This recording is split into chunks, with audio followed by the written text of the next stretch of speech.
in the cabbage. Well, let's get it. Test. Yeah, we're live. Welcome to In the Cabbage. This is crazy.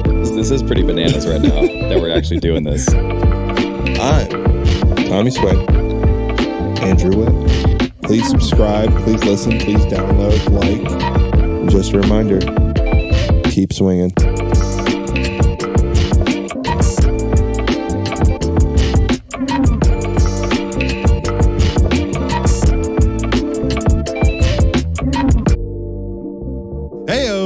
Welcome back to In the Cabbage. I'm your boy, Tommy Swain.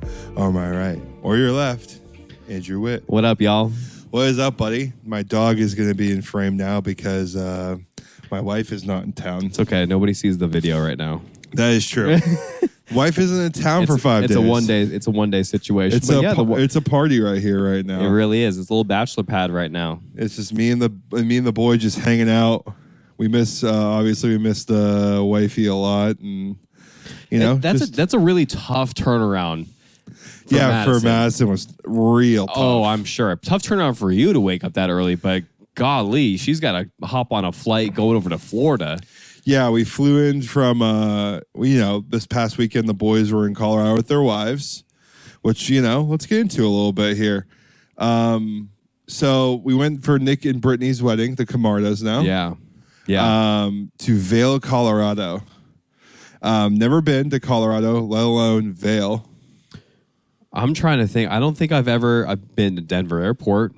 Denver Airport can possibly be one of the worst airports ever made. It's not even a question, really. It's an easy top 5 situation for me. I can't think of anything worse, really, than a terrible, terrible airport, and that is right up there with them. LAX is up there. Yeah, I mean, LAX is not great, but it's not the worst, honestly. I just went there. Really? Pretty bad. The traffic to get in there is just outlandish. The traffic is ridiculous. Yeah, that immediately puts it up in one of a worse territory, but I'm talking about just the airport itself. Yeah, the airport itself isn't awful. It's the traffic. It's not that bad. It's really bad. But it's just, the Denver airport is just ridiculously hot. The layout makes no sense. It's huge. It's just so massive. Yeah, all the conspiracies with it, too, make it a little weirder. It's a little funky, the whole situation. Right. But anyways, the Colorado situation, I've never been, to my knowledge, and it was really, really cool. It lived up to the hype, I think. Yeah, well, originally we were on the fence, quite a bit of cash to get out there, worth every penny. But at first, we were nervous, we're going to Vail, we don't really know. But everyone we told, on your side and mine, we're like, oh, you're gonna love it. I hear it's amazing. Sure, yeah. I'm like, okay, well, there must be something to this. So the hype's building a bit. And it definitely lived up to the hype for me personally. It was maybe in the top 5, maybe top 3 vacations I ever took in my life. It's just straight up gorgeous out there. Yeah. We had a tough flight in, Thursday night. We don't get to the Airbnb till 2:30 in the morning. It's pitch black. We got stuck in a tunnel for 10, 15 minutes, for just going there, waiting and waiting and waiting. Just ridiculous. And then then you get the altitude change. But once you step out of all of this traveling craziness BS that's going on, and you wake up and you check, take a peek outside, and it's 68 degrees, crispy air, and nothing but just green trees, flowers. Everything is so lush, beautiful, cute little towns, cabins. It was really, really, truly remarkable. It's like a little slice of Sweden. Yeah, almost felt like Sweden or the Swiss Alps. Yeah, Switzerland, I thought. Yeah, the Swiss Alps, dude. It was pretty special up there. Airbnb, this dog is going to give us issues, man. He's like, what are you guys doing? What are you guys holding up to your mouths over there? Oh, dude? No, he's pulling his tail now. This dog's really trying to throw a wrench into things. Anyhow, back to Switzerland. American Switzerland. Airbnb was awesome, too. Yeah, that's got to be one of the coolest Airbnbs. Very efficient with the space. Very technologically sound as well. It was just really, really nice. All of the appliances, the beds were pretty comfortable. Cool layout. I thought the beds were great. The beds were fantastic. I'm not usually used to beds like, Airbnbs normally have notoriously. Oh my God. Awful The worst. beds. The worst. Awful beds. There's almost no chance you're getting a good bed in an Airbnb. At least it's a body, you know what I mean? At least like a hotel, you might have a chance. Right. It could be a flop or it could be one of the comfiest beds you ever damn sleep in your entire life. Yeah, hotel beds, it's one or the other. Hotel beds are normally okay. Yeah. So, I mean, that's for the most part. But you can get those hitters in there. But Airbnb, straight dudders. normally really bad. But this was really well kept and well maintained, like you said. We were staying on this condo community almost, and they had a river going through like its backyard. A little creek in the backyard. Yeah, a little creek in the backyard. I mean, as soon as we got there, I think the vibes the next morning were so high in the group. Oh my God. Yeah. Just on cloud After nine. we had to, and you in the altitude, the altitude alone out there. It's there. Takes, I always thought you got stay an extra night in Denver. People say before you go up into the mountains to avoid altitude sickness. I'm like, okay, whatever. I mean, I'm sure it's bad, but how bad can it really be? Sure. I mean, it kind of got me on the way up. It kind of rattled you a little bit, and I didn't realize it until I just thought maybe it was lack of sleep or whatever was going on. We're flying, we're doing this and that. Maybe we only got 5 hours sleep the night before. But I definitely did not feel myself entirely. No, it's it's truly a lack of oxygen. You just don't feel. It's a weird loopiness that kind of just overwhelms you. It's kind of just playing a little jazz music in the background. It's nothing that's too crazy, but it's there and you kind of notice it. You don't feel 100. You feel 100, but you're mentally just slow. You kind of feel like you're walking around you're doing whippets the whole time. Yeah, dude. You're just constantly feel like you're I catch myself walking around the condo, and sometimes getting shortness of breath. It's kind of crazy. I didn't really think anything of it either because we're just it's I've been up to the mountains before. It's no big deal, but it's 8,000 feet. We're living over here at 125 above sea level. Right. It's a big difference especially when you're getting up that high. But at the same time, I don't know if it would have been better if we stayed a night in Denver. I almost just rather us just go straight there because how much time is only 8 hours of sleep in acclimating to this height because you're only at 5,000 feet. Right. Let's just get there, wake up in the right place. Anyways, really, really gorgeous. And I think we were joking about this too because the altitude. We're walking around in the most gorgeous park of all time. And I don't know, it was totally breathtaking. The creeks and the little lakes and all the flowers and trees. And it was just Betty Ford's Park. Gorgeous, dude. Gorgeous. Yeah, it was insane. It's you walked into a fairy garden almost. And I feel the altitude was playing a little bit of a factor and almost this loopy fantasy land that we're just walking around in. Oh, right. Yeah. It made it that much cooler because you're there's no way this is real. And you're is this real? Yeah, I feel like I'm walking around in a dream right now because I can't breathe. Yeah. But the park was just, Madison was smitten with the park. Even the trails over there, walking through the towns, cool streets, cool roads. Clean. Really clean. Yeah, really Right. clean because it just kind of gets rain and snow all year. Just naturally, just cleans the whole place. And then there's a bunch of plants and, trees and cool street posts and really cool restaurants. And I mean, it really is just one of those fully, eclectic places that just has everything you can possibly want. And it is so pleasing to the eye. Because it's so gorgeous. And the food out there, you get worried when a place that nice. You get worried that maybe the food is not going to be great and expensive. I feel everywhere we went, the food was properly priced. Yeah, I would totally agree with that. I mean, everywhere we went, if we paid for cheaper, it was cheaper. If we paid for nicer, it was nicer. So that's always great for me for a town. It's okay, where am I kind of can't find where to eat?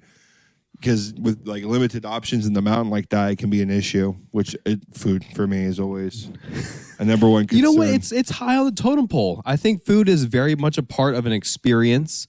You go to a place and you want to experience some of the food what you're like. I guess maybe the food is sometimes a reflection on the town at the same time as well. Maybe there's a little bit of history or story with restaurants. It's very much part of the experience, and we're both actually, the four of us that were out there together.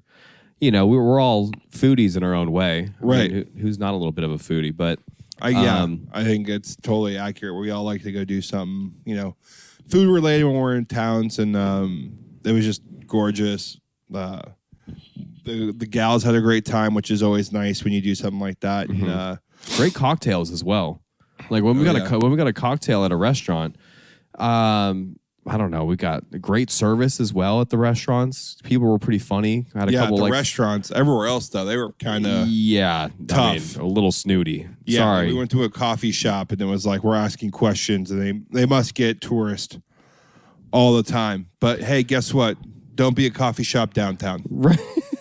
Right. And you're like main city. Like that's gonna happen to you. Like not wanting to like help tourists don't work there. It's your revenue flow. Yeah, like if we're not there to like people aren't there to ski or snowboard, like you don't have enough locals to keep this place afloat. Yeah. But anyway, I mean the streets are it was just so refreshing. Nothing like out here we really have, and to go be in areas that nice, it's like behind gates and like it's hard to get to. Mm-hmm. Just felt like the park and everything was just so well kept and maintained. And I thought one of the craziest things that went on in Vail was the city-wide Wi-Fi. Yeah, the whole city had Wi-Fi. It was all free Wi-Fi. We didn't log into it because you got to sign up and it's email and yada, yada, yada. But the fact that it's there. But the fact that you can have that. And they also had shuttles going around as well. And it's not a huge city, so you're like, where, you could we basically walk from end to end. Yeah. It's a good 15 minutes, 20-minute walk. But it's like really nothing that's too crazy. And gorgeous walk, too. Yeah, gorgeous walk. So, I think it was just all time. And we had a beautiful little event on Friday night, throwing back cocktails. Our guy, Javier, the bartender, was just that dude was the man. Baby. Making them really strong. I mean, he did not hold back. Yeah, it was pretty silly of us. We were like really concerned if this was going to be an open bar or not. Like obviously, Vail, Colorado wedding, it's going to be very nice. Mm-hmm. I think it was silly of us to think that wouldn't be happening, but it was fully open bar, which is great. Especially for a welcome party. Yeah, and top-end booze. Top shelf booze. Yeah, like Massive drinking like Patron sodas. Yeah, dude. And we were drinking I had like one of the worst cocktails there though. That was abysmal. The white Negroni was tough. I don't know what they did with that. I don't even know what was in it. It was cough medicine. It's really bad. And I'm usually, I can champ through just about any sort of cocktail. That's not one of them. And you did. No. I can't believe you actually showed. You coughed. I saw you do a little cough gag with the whole white Negroni situation, it's just dude. It wasn't pleasant. I like Negronis to start my night off if it's an option. I thought, this might be nice, and it wasn't. We just kind of hung out, kept to ourselves. Like, we don't really know anyone at this wedding besides, the Wilders. Not the Wilders. Wilds. The Wilds. Okay. Yeah. Wilders is a movie. But anyways. Sure, I'll take your word for it. Bert Kreischer was based on it. There you go. Dan Wilder. And then obviously the Camardas. Right. Basically everyone we knew. So it was mainly just us four hanging out, which was great. We're kind of there just vibing and having drinks and hanging out. Just shaking hands. Yeah, dude. And then what did you think about some of the food that they had? Because the food was... as I think the food is very much a big part of the experience for a wedding, as long as, it's to go along with the aesthetics and alcohol and all that kind of stuff. All the food was great. Yeah, I love those little sliders. I mean, we were throwing those things back. Yeah, we would send Andrew out to go grab sliders and cheese pretzels. And we're balling on the budget, so wherever we could have gotten a free meal, they said light snacks, and we very dinner much out of it. Oh yeah, we did. Yeah. I didn't know it was going to be chicken and waffles, right? Little mini cheeseburger sliders with a caramelized onion truffle situation going on there. Ooh, fuck, real nice. Oh yeah, yeah. And then we did that and called it a night. And just kind of did the next thing the next day before the wedding. Kind of just hung out and went back in town. Had a pretty decent breakfast lunch vibe. Katie pulled a lamb gyro out of nowhere. Dude, that pick out of left field. That pick at the Red Line was outrageous. Yeah, it's like a classic American lunch spot. Right, with a little bit of barbecue twist going on there. Right. And it's like one Greek or Mediterranean lamb and beef gyro. And she goes, I'm snagging that thing. It's crazy pick. You both had some wild picks at that lunch. Well, I went with the baked beans. You went with baked beans before a wedding. It's a barbecue restaurant, though. And we already had onion rings as an appetizer. I wouldn't classify that place as barbecue. Okay, but the beans slapped, though. I bet. It was just a funny pick. It was really good. It was better than my sandwich. Really? Yeah, it was the best thing that I had that day, or at that meal. That's pretty good. Except for the fries. The fries that you got were pretty good. Outstanding. Yeah, food was right up the middle, but it wasn't that expensive either. No, and just obscene portions. You know what I thought was the most ridiculous thing that I saw out of the kitchen? We might catch a little bit of heat here, but I don't care because I stand firmly with this situation. I got your back, buddy. And that is the mountain of nachos. Yeah, not like, oh, this place has big nachos. No. This place, 4 separate reactions, one of us would see it at a separate time, and it would catch us. And the reaction was shocked. It's like 2 helmet nachos from like the Angel Stadium. Like, I mean, you might as well just have fed like it's like a trough situation. It was like 3 pounds of chips. To paint a picture, it's like basically one of those like buffet like platters, and it is a full dome action, and it is like 1.5 feet, a foot high, right? Stacked like 30 layers, and it might have been like a full 2-pound bag of chips. And it's just like, what are we doing? There's no way. The best thing about a nacho is how crispy it is, right, and the ratios. Right. It's like cheese. It's like chips, cheese, chips, all the toppings, and you like layer. That's it, and that's it. I think it should only be like those 2 layers of chips. And any higher, then you're losing the integrity of all the chips. Mm-hmm. They're not getting the same love. Nope. And you're not getting the same toppings. Yeah, nachos are great. I'm not the biggest fan of them personally. Like, I like nachos if they're there, great. But like, I usually don't choose it for myself as like a.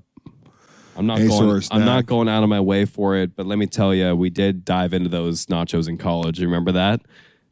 No, dude. What do you mean? That was like one of our go-to snacks. Oh, it was like a microwave quesadilla. Yeah, or it was a microwave plate of nachos. I remember that now. Yeah, it was just all time. And you put a little like tapatio or a little salsa on the side. Oh, yeah. It's pretty, it hits at pretty the good. Apartment? Yeah, at the apartment and in the garage. Garage didn't feel like it happened as often. No, it was more of the apartment. The apartment felt like it was prime time quesadilla. We did do it a couple times, though, in the garage because we'd always throw on the How to Train Your Dragon TV show. Yeah, that's classic. Yeah. Can't be mad at a classic. That's just a good piece of cinema. And then, wedding, stunning. Like all the little pieces and food, all great. It was a gorgeous wedding. They were banging out drinks at the bar. I mean, they only had two craft guys. cocktails. Really good stuff, quality. Music was great. They had a live band there. First time that I've actually had a live band at a wedding. Me too. It was pretty fun. I liked the energy that the band brought to the wedding. Like, instead of just a DJ, I like the whole band situation. Yeah. Even though maybe it wasn't like the best or all, like, you're going to get what you get with a band. You don't know exactly, but I mean, pretty good. Yeah, I would solid. say, like, to me, I just like a DJ just because it sounds better. It's easier. You get the music you want. Sure. Like, they were having mic issues at times and like it was cutting out at times. Yeah. But you do get, because they have to take a little bit of a break. So then you can go like in and out of like DJ, and then like once the DJ came on, they were bumping music and like EDM music, and they were just getting hyped with it, and that was one of the coolest things as well. That was like one of my favorite parts of the wedding. I think was watching Nick and Michael, his brother up there, and Brittany, and her sister, and people just up on that stage, just looked like living they were it up. having a blast, which is all exactly you want to see. Yeah, it's exactly what you want to see. I thought the ceremony was beautiful. Where it was at outside, I was getting a little bit worried because it did start to sprinkle a little bit right beforehand. But of course, just blew right on over. I thought the food was just really solid as well. Like, I thought the salad we got, I don't know if it was like really up your alley because it was like the very thin sliced peaches, and they're all like laid out on the plate like medallions. I don't know. I thought it was pretty nice. I thought the food was really, really good. Because I know the peaches were not like, that's not something that you want to necessarily go to. When you're at a good restaurant like that, I'll eat whatever pretty much they throw at me. Yeah, of course. Just because, like, one, I don't really have an option. It's a coursed meal. Yeah. But two, because like it's you can kind of trust chefs. They know what they're doing. Nicer, which I'm right now so obsessed with fine dining. I haven't watched the season 2 of Baylor, which I need to get into. Okay. I haven't watched that either. I loved the first season, but dude. Eater has Eater's a website for like you can look up best Vail restaurants by Eater. Or any city for that matter. Right. That's like one of the first things we do when we're going to visit. Let's pick an easy one that's next to us that we've done a bunch. Is like Las Vegas. Yeah, Vegas, San Diego, LA. Right. They have like you can get really granular, like best restaurants in Koreatown in LA, and they'll help you out. And it's a good. And then for the most part, I've been to a lot of their restaurants they recommend. They always hasn't really missed. Yeah. Very rarely has one missed. And normally it's like a brunch spot because brunch spots are just. I feel like, why are brunch spots so hard? Yeah, no one really does it right. There's it's like tough. very few spots that do it really well, and I feel like they hit their peak so fast, and they fall off. I think you go for like one really nice brunch, and you go back, and you're like, yeah, it's okay. I think it's just brunch food in general is just tough to nail. It's just all difficult, but I don't know. It just doesn't. It seems like it doesn't impress very easily. At least for me, like I don't love. Just like, I don't know, Eggs Benedict every time. Like, it's great. It's good. Right. But, like, an Eggs Benedict is not going to change my life. No. I don't know. Yeah, personally, the brunch spot we had in Colorado was pretty good. Yeah, it was great. It was just a very, like, executive lunch place, like Houston's. But overall, beautiful wedding. It was so fun. We got back from Colorado, and in our mailboxes a wedding next year we're both invited to. Oh, yeah. Austin and Annie, and we get to run we're going to run it back. I mean, the vibes for the group were all time. A+ for the group. It was really fun. I felt like we were all same wavelength, all the same time. There was no, I don't know, like, I want to go here, let's go there. It was all, we're going to go back and chill. We're going to hang out for an hour or two. We did our thing. Let's wind down and let's like rest up for the event. Right. Let's rage a little bit. Let's get after it. Maybe one in particular got after it a little bit too aggressively on wedding night. Some say that happens. But I guess, sneaks up on you. I guess when you're throwing back some, very strong cocktails, they could really run up on you and dial them up. Yeah, that is true. But it's a really tough turnaround, especially when we got a wake up call at 4 a.m. Yeah. So we had to, so getting into Denver airport, the traffic was so bad for us that kind of freaked me out. Like when we got into the airport, just like how far it took us to get to the rental car, which I knew we'd have to do back. And just everything was like, okay, we're going to need to get to the airport early and not play around. Yeah, with you this. have major like flying anxiety because I could literally like care less. And I'm rolling in like while like boarding's happening, and I'm like, that's perfect. Like I don't need to get to the gate beforehand. Yeah, like that's stressful. See, it doesn't bother me. If you miss that flight, you don't get your money back. Yeah, I get that. And if I'm rolling up to flights an hour 15 before the flight takes off, like most of the time. Which is where we got to. No, buddy. No, I'm saying get to the airport an hour 15 beforehand. Yeah, hour. We would have been late. That's now cutting it. That's cutting it. Right, we would have been late. We wouldn't have. If we got to the air, it took us an hour to get through to get our bag checked. Okay, you got to check a bag. That was right. That's right. I didn't factor that into my because I never check bags. Right. I always aim for an hour 30. That's the goal, and if it happens to be an hour 15, so be it.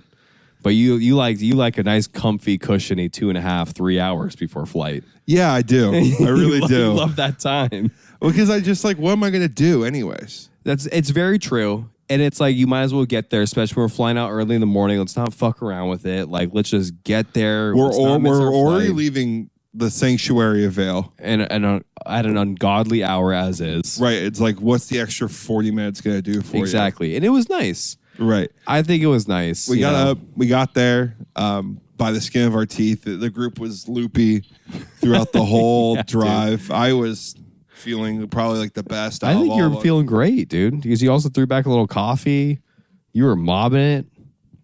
Absolutely zero traffic. And I'm actually glad we got to see a little bit of the drive out, right? Because we missed it on the drive in. Yeah. It was supposed to be gorgeous. Well, we kind of caught both at dark hours. You were mobbing on the way up there. I was really trying to shave off some time. You really did, too. You really got down to would have been like 30 minutes early if we didn't hit some random work mountain traffic. Yeah, that was the worst. Shout out Brittany and Nick. Very excited to, hear about your honeymoon, and thank you guys for the invite. And welcome to the club. It's good stuff, dude. It's good stuff. And I'm really much looking forward to, the Lovett's wedding here, Austin and Annie. Ooh, coming up. Yeah, Dallas. It's kind of around the corner from here. Yeah, March. Yeah, we're right there. It's going to be a blasty blast. I'm excited for Dallas. I want to go up a day earlier. For sure. Then we go Thursday, Friday, Saturday, come home Sunday. Oh, yeah. Yeah. I would love to spend an extra couple days. Yeah, because I just never been to Texas. And I don't really have a lot. You've never been to Texas, dog? Never been to Texas. Whoa, hold up. I want, barbecue one day. Yeah. Right. That's a given. That's a given. Golf, probably. Oh, yeah. Gotta see my buddy Austin. Have to. That's what I would love to go do is like. So I need a couple extra days just to round out some people who are out there and see them and, make sure everyone's cool. And I love going to, don't get me wrong, I love going to weddings. It's just tough when you don't get the time that you think that you need because, if you're going to make it a destination wedding or, you're out of town and we have to go and fly to it. I guess I'm just talking personally on this. If I'm flying, I want to make the most of it, right? If I'm going to a wedding and it's a 2-hour flight and it's planning and it's hotel and it's all that kind of stuff, I want 3 nights. Yeah, I think we need one more night in Vail. I just started a new job. Yeah, and obviously there's a bunch of factors, right? I just got married. I took my honeymoon, a couple days off here and there. It's a bummer you can't just do that with work day. You're like, who cares? When you're out there, you're like, who cares about whatever this fake PTO and all this stuff is? Right. You gotta kind of, I don't know if that vacation, I think we all just needed a break. I don't know what it was, but it just felt great. Everyone was great. I think it was a combination of, yes, we needed a break, but 2, maybe it was just really nice going to an event and us not really having to worry too much about it. Yeah, we're just doing it. We're just there and we're here to have fun and celebrate, a family. That's awesome. Yeah. And maybe just because it was so beautiful over there too. It's just it's a breath of fresh air. Yeah, it was just nice to spend the money, have it be worth it. Sure. So that's what I would love to do when we go over there to Dallas is maybe get 1 more extra day, maybe 2. I think 2 extra days would be good. Would love to shit the sticks out there. Yeah, get the sticks out there so maybe we can go slap it around somewhere. Yeah, that would be fun. Maybe make it a week out of it. I would love to do that. Maybe because I'm sure we can look at Airbnbs. I'm sure we're staying with each other again.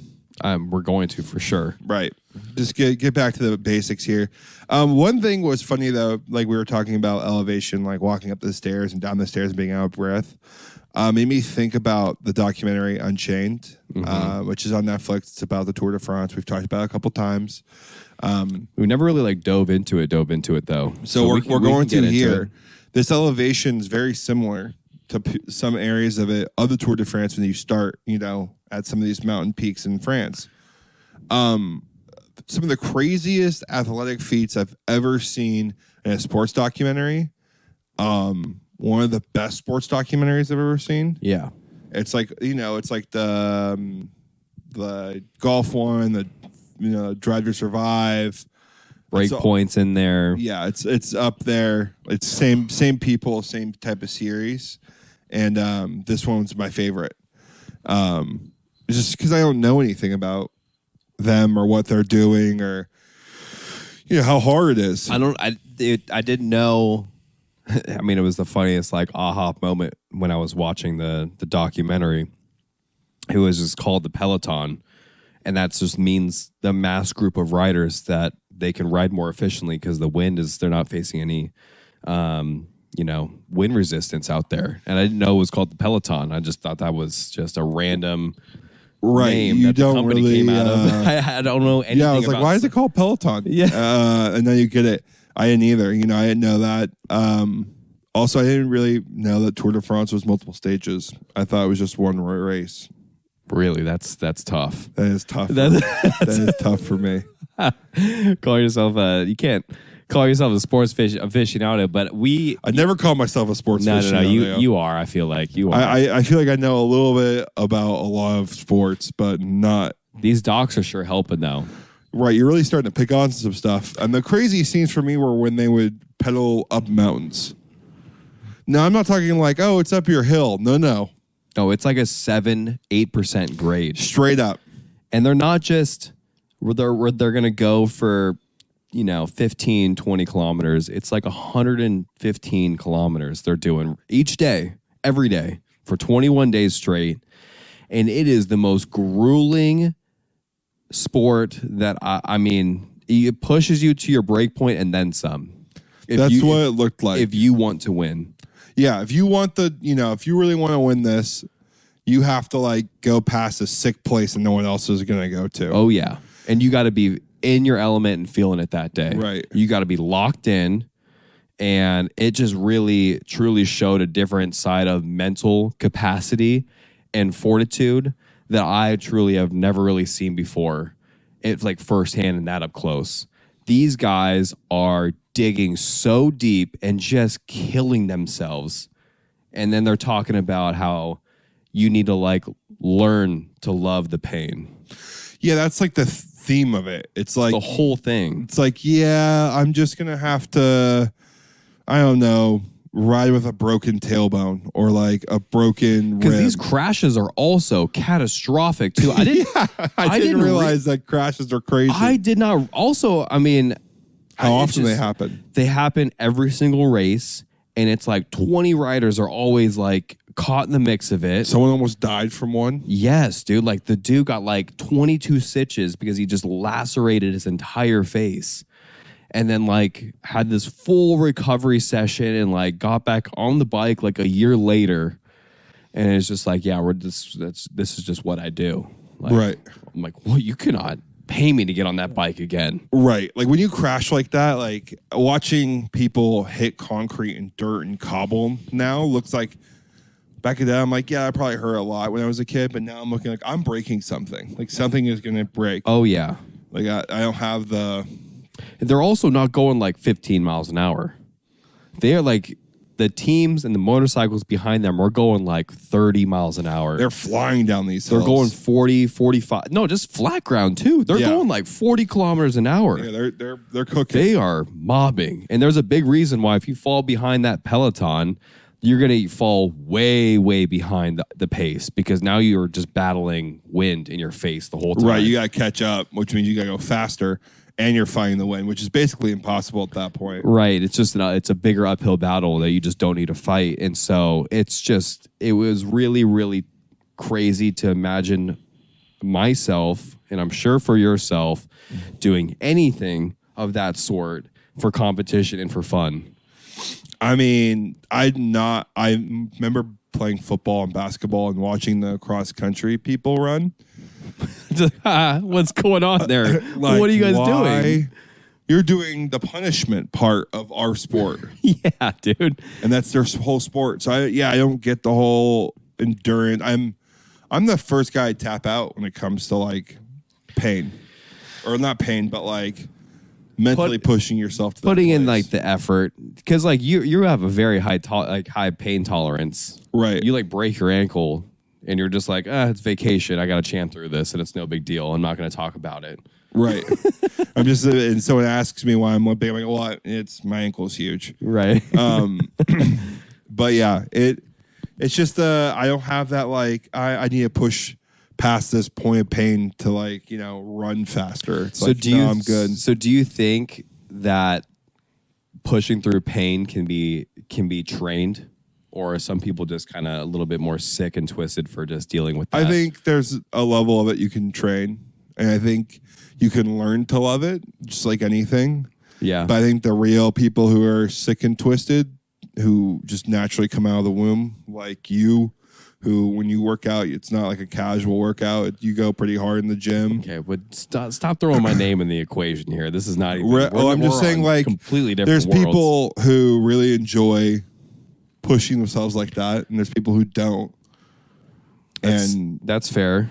People who really love that sick type of endurance running or endurance pain, like, they're always going to be better if they work at it, too, than somebody who hates it and, like, just does it. That's fair. Okay.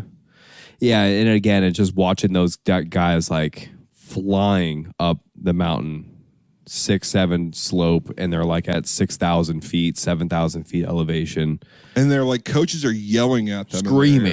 Screaming. Right. And the fact that they're also just, like, grabbing water bottles and gel packets for like sugar, and it's just like, oh, I need like 4 waters, I gotta bring them back up to like this person up front, and you're just like, what is going on? Really cool. Also the team aspect, right, of the whole cycling, and everyone's got like their leader and the wind blockers, and then the dudes that are bringing up resources, and it's just like a full organization that I didn't know anything about, because I just heard Lance Armstrong and that was it.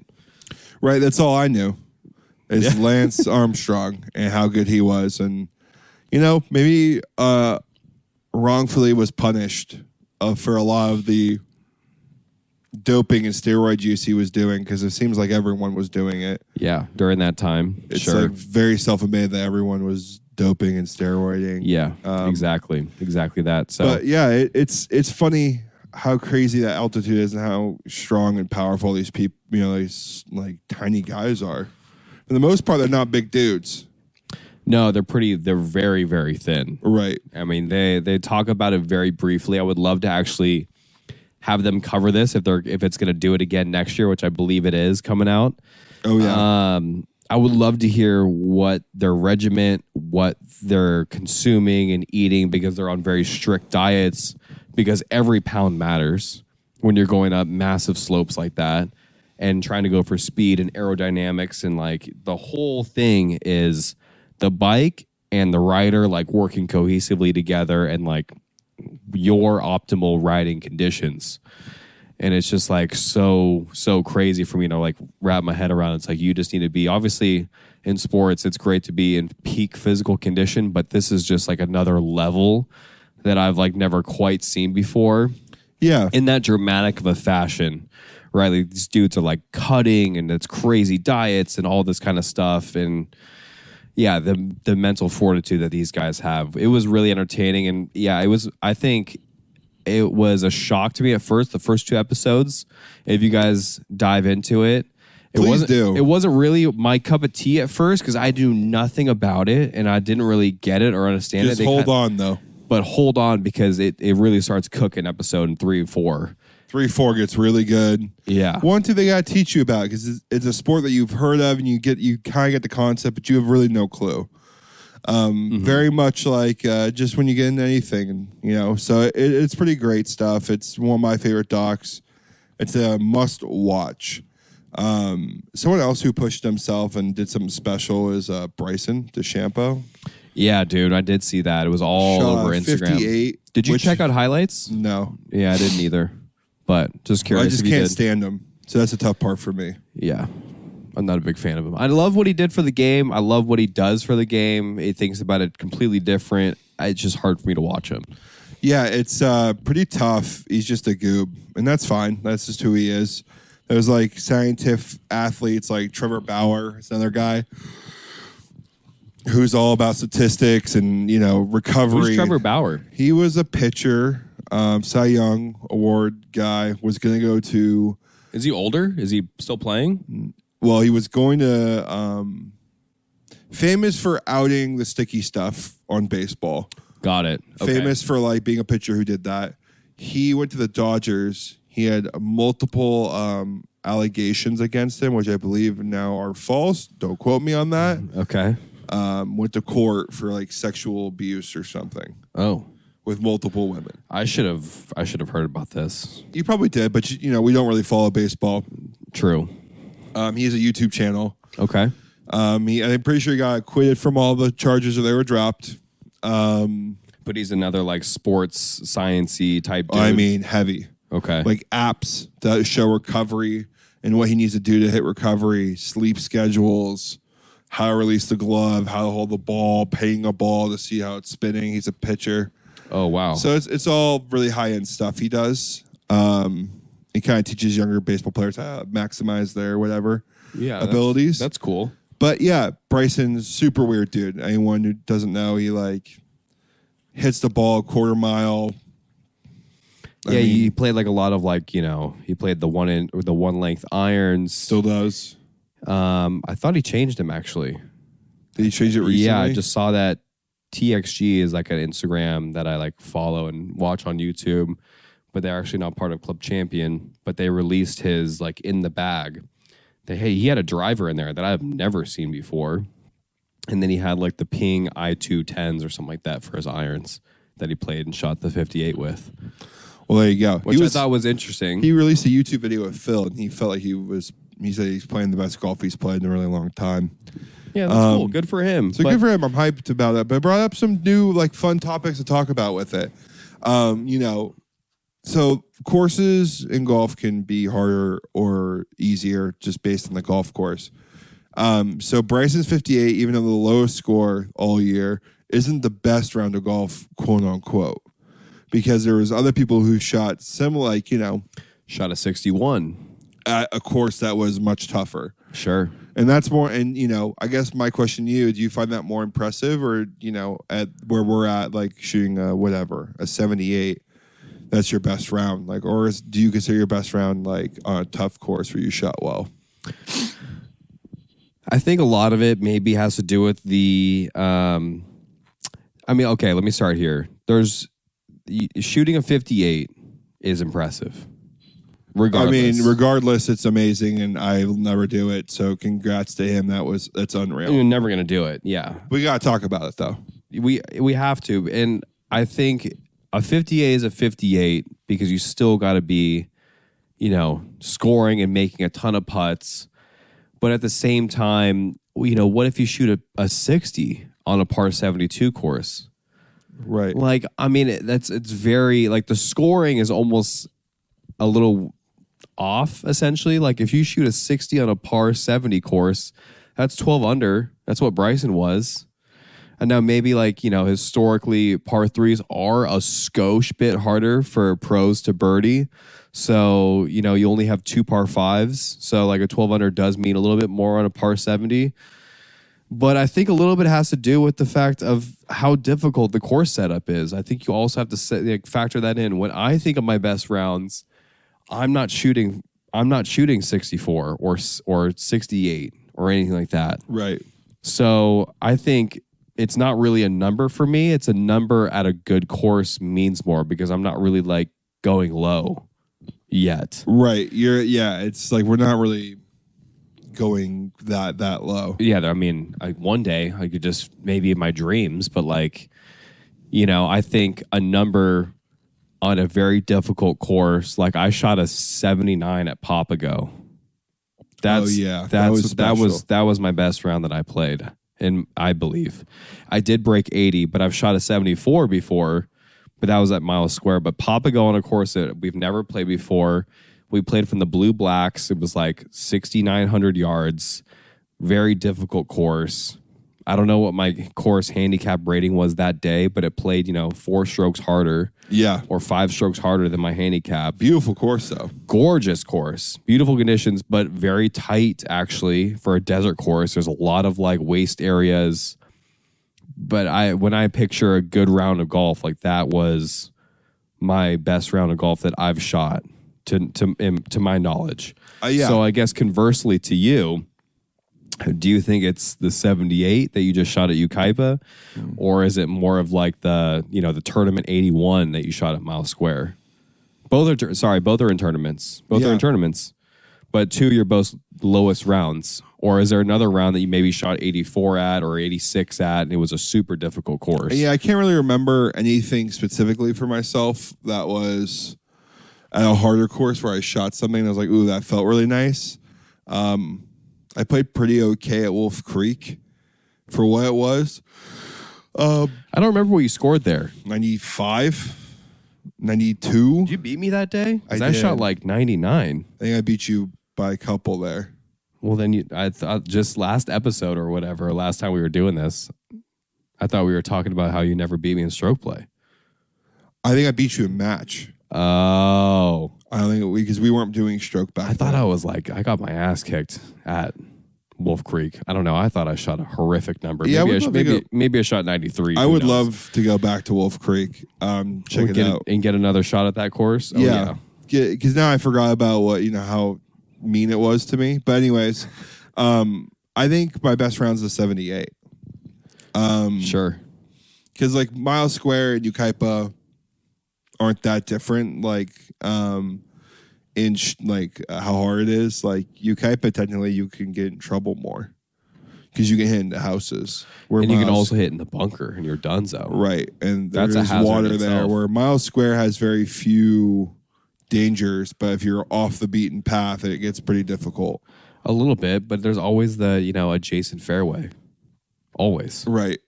Which So, is why I love that course, you're just man. never in trouble, honestly. You might get a tree that's blocking your way every 5th time that you're at in the rough.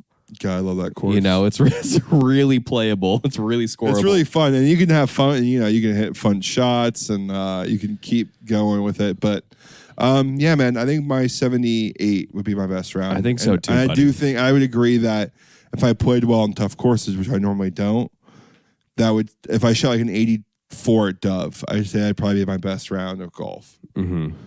Because I'm gonna have to play much better at Dove than I would at Ukaipa. Yeah. And I think the margin for error with the level of our games is so far greater once you step onto a more difficult course because we're naturally going to be way more off target. For sure. So we're going to be, we miss the green and there's green drop-offs. The greens are super fast. They're firm. We've got penalty areas. Everything's white staked. You start adding all of these you start adding all of this trouble, and the trouble is eventually going to catch up to you. You're gonna catch and card eights so more regularly at those courses. Terrifying. And they're just those big numbers are gonna start piling up, and you can easily shoot 92, no questions asked. Right.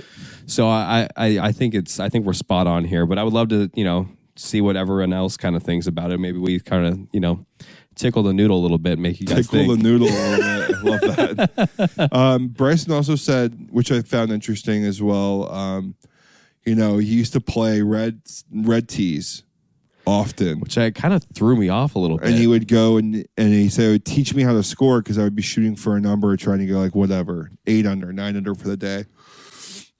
It would teach him how to push himself and not be worried about him shooting 600 because that's what he should do. And you learning all that stuff. I thought it was really interesting. It's something I would love to try one day just to see what it's like. Even though I think I've kind of learned that ish a bit better now with age and also just doing it enough with tournaments. Yeah. And realizing it's golf and I'm going to be okay. If I don't shoot whatever I want to shoot. Sure. It's pretty cool stuff. It's the same thing I've heard from Jack Nicklaus. Heard his kids, he had to make his kids play on the Reds until they broke par, and then they can move one step back. Interesting. Right. So break par, you can play whites. Break par, you can play blues. Break par, you can play blacks. Huh. Right. I kind of like that thought. It's the same thing that how like Earl Woods taught Tiger, putt first, Right. then you can chip. I mean, he's also like, you know, teaching him when he's like 3 years old. That's like the easiest thing that's maybe all like he really can do or whatever. 2 years old. But I kind of like that little school of thought as well. So maybe we should try that one day because I think it would be very interesting. I feel like it would also like make your game, you know, it would tidy up your game a little bit too.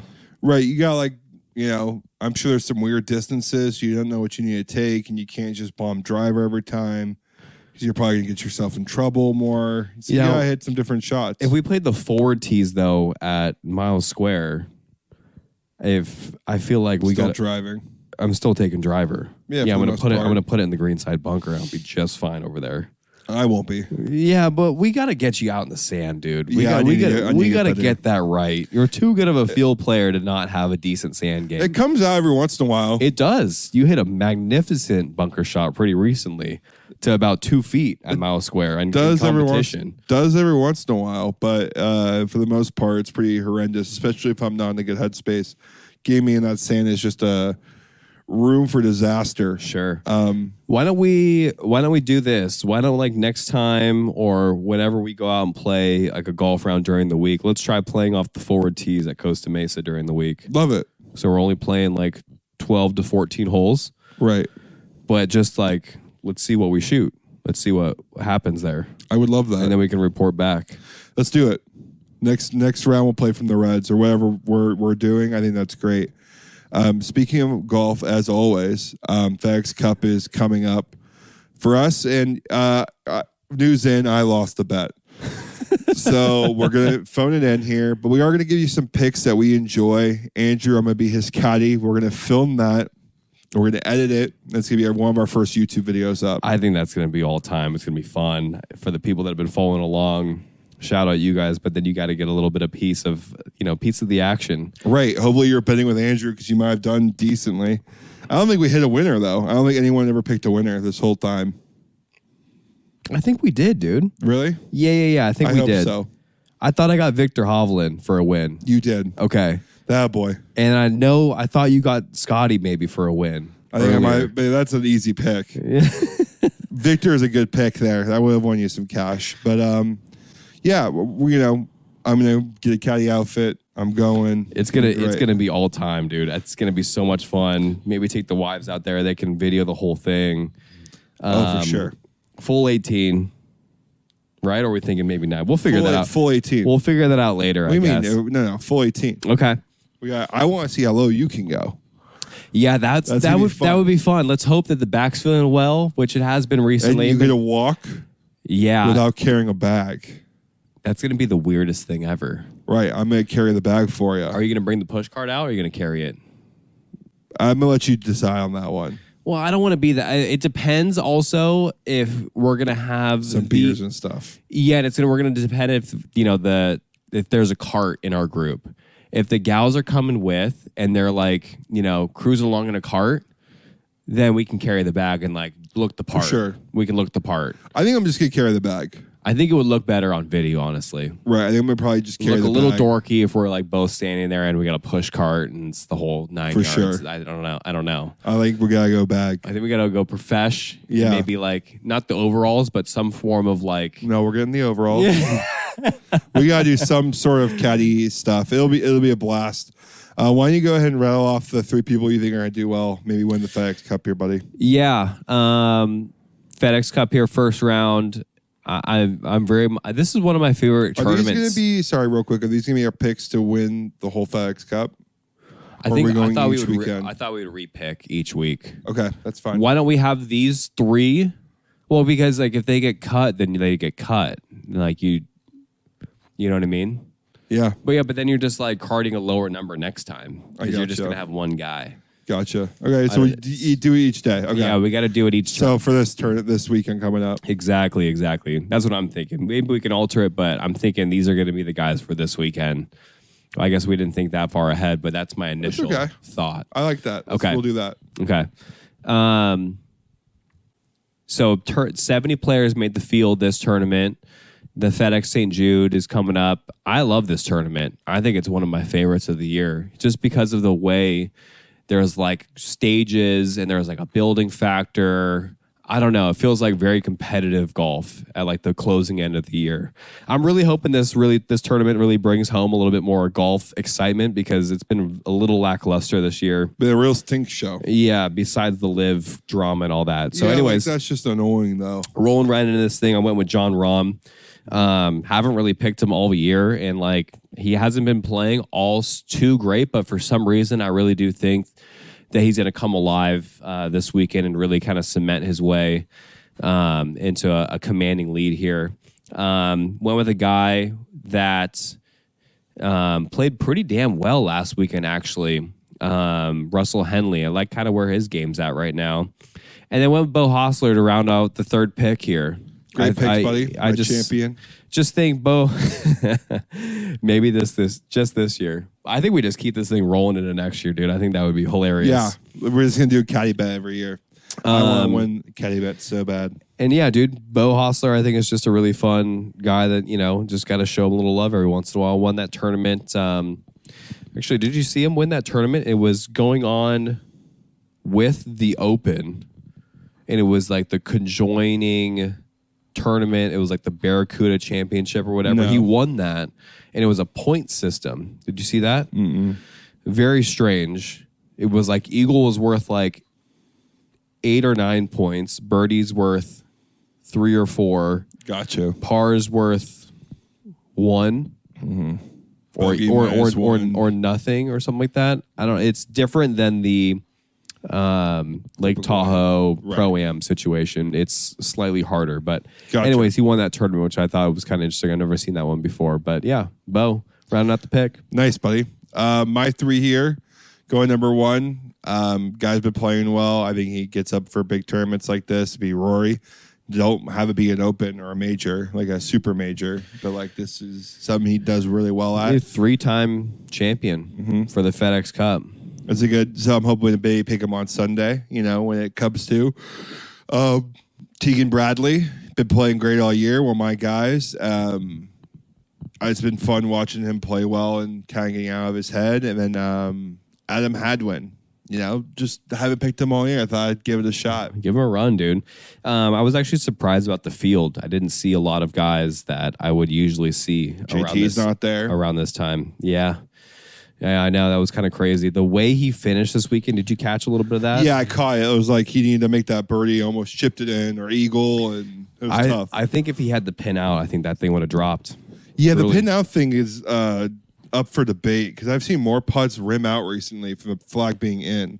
Well, I know if you ask Chris about this, he's going to say very, very sternly, pin is got to be out. Always out for him, though. Yeah. So I don't know. I kind of like it in, though. I think it just depends. It depends how I'm feeling. I think it's debatable. If it is, there's sometimes I love the pin in when it's 5 feet. Right. And if it's a little bit downhill, it helps me like... it also just helps me pick if it's right inside edge, my aim gets a little bit just kind of blah out there. It's not focused. If I could aim at the right side of the pin, and that dials me. That helps me out. I do like the sound of a no cup bang out though. It really is nice. Yeah, that's the one thing you are missing when that happens. Anyways, buddy, we're going to run to our top 3 here. Very fitting. We're going to go top 3 worst parts of a mountain. As we like to do this, we like to eliminate the obvious. So clearly, people, it being packed, and money. Yeah. You're talking like skiing, snowboarding. When you say mountain? Yeah, like skiing, snowboarding could be like mountain town restaurant, I guess. But the 3 worst parts of going to the mountains. Okay.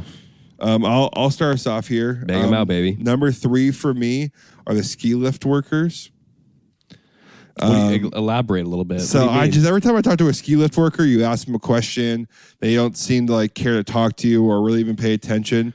They're very nonchalant about this metal bench swinging at you. Sure, flying through. And you're just kind of like... Some of those things come in hot. And it's a little terrifying. And you're like, you catch it wrong. I've hit my head on those bars before. And they kind of just laugh at you when you bang your head off stuff. So ski lift worker is not my favorite. Okay. I did not see that one coming, but I love the pick. I usually don't have that bad of run-ins. I mean, they're just not very helpful. That's true. They kind of just like let you just. They're not like, throwing. They're not throwing watch the. your head. They're not throwing the life raft at you. Watch your head. And you're like, hey, if I get up there, what run do you like? You're like, what? Watch your head. Number 2 for me is children at school for snow, like snow skiboarding. Wow. When they cut in front of you. Yeah, that's a tough. And you're scene. like, whoa! You have to like Right. fall and try to get out of the way, and they just have no clue what they're doing. I mean, you never get that mad because you're like, dude, it's a kid. Like I probably cut off so many. It's like 4 years old. Right. But at the same time, you're like, Jesus Christ, I almost like field goal kick this kid Right. across this Into mountain. oblivion. And then also, number 1 for me is driving to and from the mountain. Wow. Yeah, you hate that. I hate driving in mountains. I always feel sick. Sure. They're scary. They're never big enough. And the worst is the putting on chains. Oh, I'd never done that. Oh my God, dude. Yeah, it's Pray awful. for you. It is the worst thing ever. Yeah, I The hear worst. it's not fun at all. It's like a 30-minute, it's only because we don't do it very often. I don't know what I'm doing. I recently had to do it for Katie's birthday a couple of years back. We went up to Big Bear. Oh my God, dude. It was just outrageous. Like holding up this thing like a chain and figuring out like, okay, where's the front? How do we lay this thing down? You have to And it's cold out. pull back. Luckily, we put them on in the garage. Thank God. Because like we put them on in the garage at the Airbnb when we were leaving. Oh, when you were leaving. Right. But taking those bitches off. Oh my God. Then it's like 35 degrees. It's windy. And you have to go out there. You can't have any gloves on because you need to You need to get in there. You need to get in there. Exactly. Right. Terrible.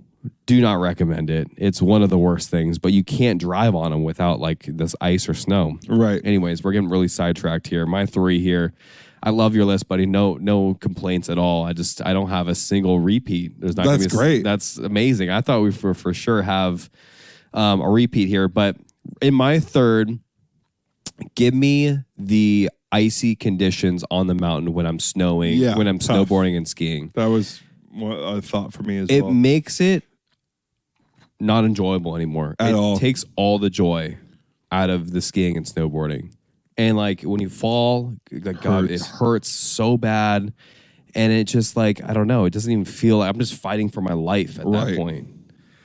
I feel like maybe 3 might be a little bit too low here, but for that one. But 2 is going to be the clothes.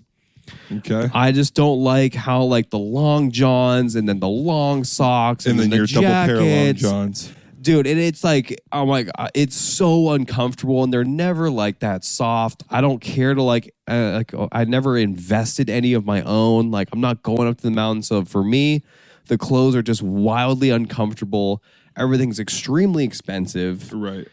And like, I'm just never comfortable like in that type of, and then you're like weirdly like cold, but you're sweating. Like it's the whole like clothes not thing. fun. No, Right. it's a big struggle for me. And then number 1 here, I just got bailing and eating shit. Oh, There's yeah. nothing worse than just like clipping an edge and things go flying. It may be funny for other people, hilarious when other people fall. Yeah. I'm laughing my ass off, but Right. it sucks to be in the driver's seat of that. Oh, it because hurts. It wrecks you. Yeah. And you really have to hope that someone's behind you because, I mean, I'm a skier, so you got poles. The skis detach, the helmet goes flying, the goggles go flying, and shit is just everywhere on the mountain. And you're like, in a daze. you're rattled, and then you're having to do this like weird like shimmy up the mountain. You know what I mean? To like go get your fucking ski over there, Yeah. and then you have to like put it on, and you're like on one other ski, and you're like flying down over there to try to get something else. It's just such a big inconvenience, and you look like the biggest asshole when you do it. Yeah, I've hit the last time I went snowboarding so many years ago. It was icy conditions. I slipped, hit my like chest or rib region really hard, knocked the wind out of me for the first time ever. Oh, Like truly knocked the wind out of me. Not like I got the wind knocked out of me. I mean like gasping for air knocked out of me. And this poor kid, like it was like, I don't know, 14. I was probably like, 22. sure. And he probably looked at me like an old man at that point. And was like, are you okay? And all I got was like, like I can't breathe. Yeah. And the kid like just got up and left. Just gotta have his feet away. I can't help this man. I just wanted to hear he's okay, and I did my good thing for the day. Right. And then he didn't say. I just kind of gave him a thumbs up. I was like gasping for air. That's too funny, dude. Awesome, buddy. Another banger of a podcast. You got anything for the people here? Yeah, you know what? It was terrible last week. I didn't give a shout out, and I had a little bit of a shock moment after, and I can't believe I didn't do it. But shout out to Connor Witt, my brother. Just shot an 85 at Talega that past weekend. Playing from the Blues, playing legit. Did not take any drops or whatever, dude. Shot That's pretty fire. An 85 at Talega. Wow, bad boy, Connor. And he turned to me after the round, because we were always saying this as well. Like, dude, why aren't you you should be into golf. Like, why are you not into golf? Mm-hmm. And it clicked for him. He's like, dude, this is fun. It's fun when I'm hitting the ball clean, balled in turf, sticking it to 25 feet. Right, having fun. He's like, dude, if I could just drive the golf ball, I would be really good. Yeah. And he already has touch in his putting. He naturally picks things up pretty quickly. It wouldn't take him very much. He does. So shout out to Con, because he was on, he was just up in the clouds, dude. He was really, really on hitting his peak, hitting his stride. So I wanted to give him a little shout out and tell you about it. But yeah, shot the little 85 at Talega. But that's what I got for the people. Awesome. Comment, subscribe. Shout out to Madison and Devin.